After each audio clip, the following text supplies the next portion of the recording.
I used to be a utility commissioner here in Iowa, and I can tell you that there is an argument that there are tax incentives, tax breaks for fossil fuels that that we don't normally think about, and I'm just going to give you the argument, and that is that the renewable fuels, their tax benefits tend to be credits that are put on top of the tax code. Essentially, they're kind of visible, they're out there for everybody to see, they have to be renewed every few years.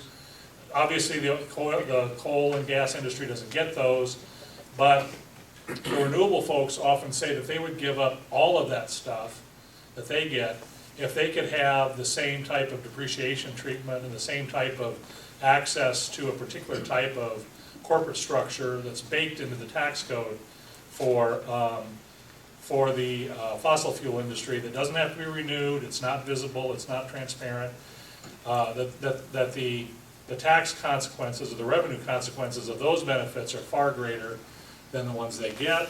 It's also something that nobody ever thinks about because it doesn't have to be renewed. I don't know if that's correct, that is significantly more generous than what the fossil fuel industry gets. Yeah, tax credit's pretty darn good, means you don't pay right. taxes. So I'll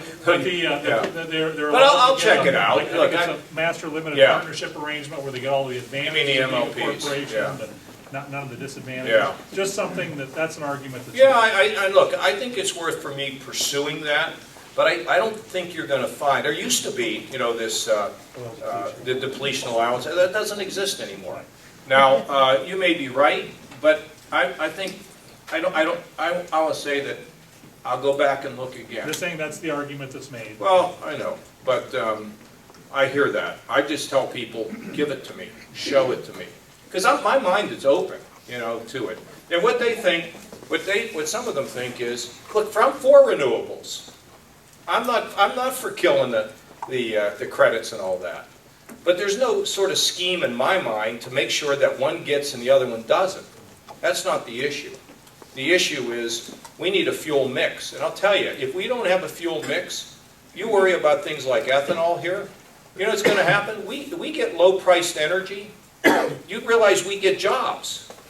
I mean, we get manufacturing jobs, because one of the greatest advantages we have as a country is the low price of energy. We're becoming energy independent. So I don't have if you could produce something cheaper doing a renewable, hallelujah. And solar prices have come down, which has been a good development. But I'll go back and look at MLPs and maybe there's some things that we need to think about. But I'm open to. But you have to also be realistic, right? You were on the Public Utility Commission here. Did you get elected to that? No, it's appointed. Yeah. And how was that job? That was a great job. Oh, really? Yes, ma'am, right there. My question is about clean energy and a strong economy. As you know, we've created over 7,000 jobs in the wind industry. Well, I don't know. People throw these numbers out, and I'm not sure of them. We have. Okay. And we've created over 900 jobs in the solar industry, and the price of electricity has been going down in Iowa. As a result, we've been able to attract two major data centers. But what is the mix of the amount of renewables that are powering Iowa as compared to the conventional sources of energy? We have the highest percentage of any U.S. state, 28.5%. So 28% of your energy out here is driven by wind and solar. 28% with solar added right. in.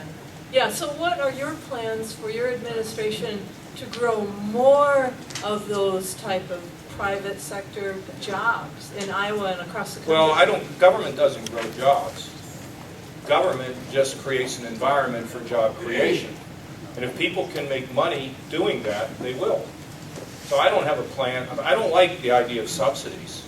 Because why do I want to take taxpayer money to fund something that can't make it on its own? Now, if you got, if wind is efficient here, that's great. I'm surprised to hear that 28%. No, it's a great number. We don't come close to that in the state of Ohio. But you have wind. We don't have that. And, well, we have it someplace. I know we have wind. We have wind up in Toledo. There's areas of the state.